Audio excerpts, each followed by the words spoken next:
The day Lev Parnas and Igor Fruman were arrested is the day the endlessly chatty Rudy Giuliani stopped appearing on TV, and for a week, Giuliani stopped talking altogether. To those watching the slow-moving, potential unraveling of Donald Trump's presidency, like former federal prosecutor Ken McCallion, it was no coincidence. You have to really look at Giuliani, Parnas, Fruman really as a racketeering enterprise at this point.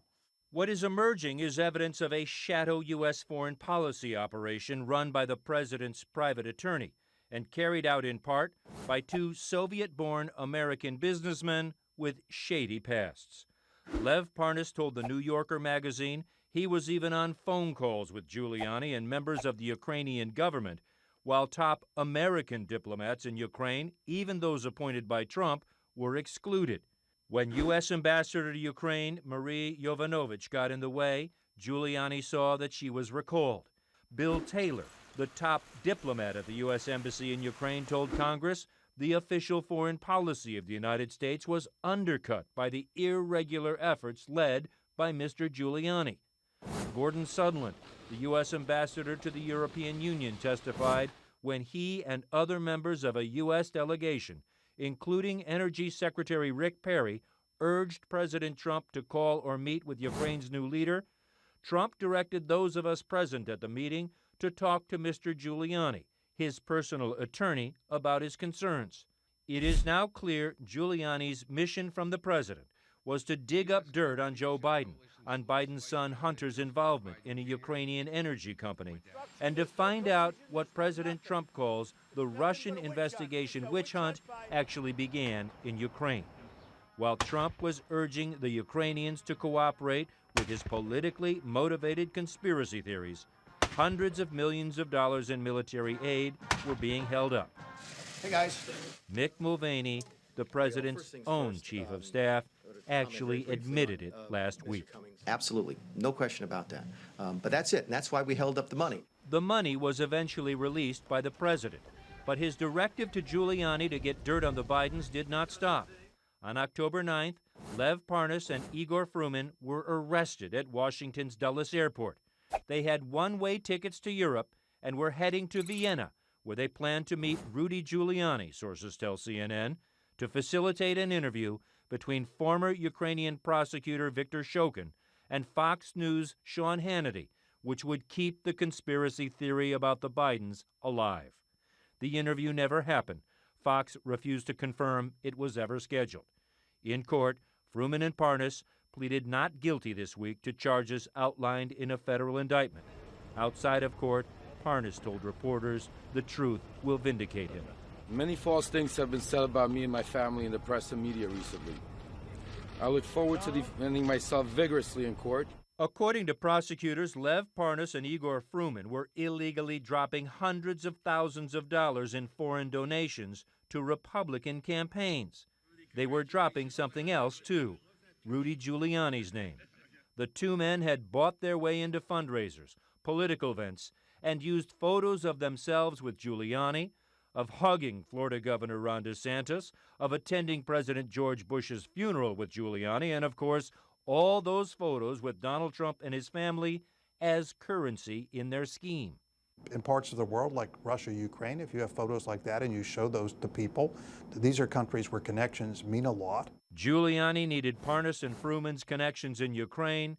Parnas and Fruman used Rudy Giuliani's name to hustle business. Florida attorney Bob Stock says it's how the two men nearly swindled his client out of $100,000.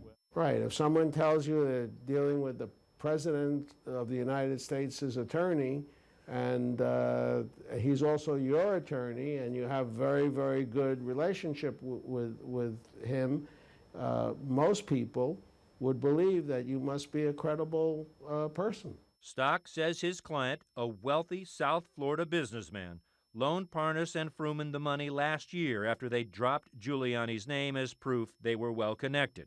He sued, and the two men suddenly paid it all back with interest just 2 days after news began to break about Giuliani's shadow foreign policy. Stock says after a quick background check on Parnas and Fruman, he can't believe Rudy Giuliani would have had anything to do with them. They seem to, in our opinion, not to be credible. That didn't take long to find out, did it? No, it took maybe half an hour just searching the public records. CNN's own investigation found a long list of people who did business with Lev Parnas or Igor Fruman, from a home rental to property lease to money loans, even basketball tickets, all who have sued them. Some of their businesses don't appear to be businesses at all.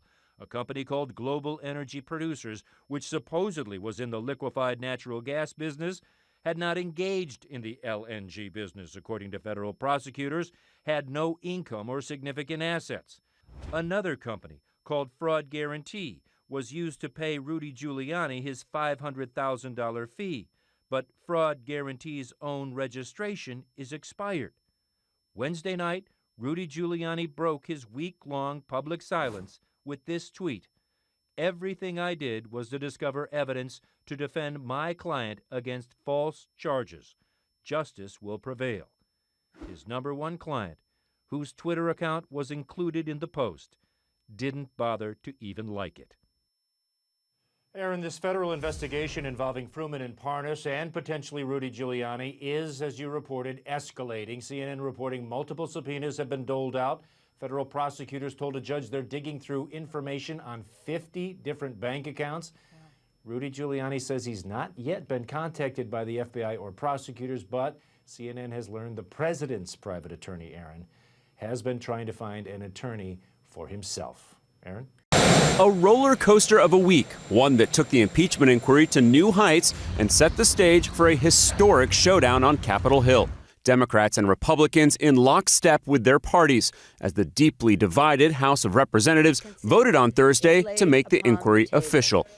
2 Democrats joined the Republican minority in voting against it, which the GOP claimed as a bipartisan victory. The only bipartisan vote on that floor was against. While Democrats who won the vote struck a somber tone and argued they had no choice. This is a solemn day in the history of our country when the president's misconduct has compelled us to continue to move forward with an impeachment inquiry.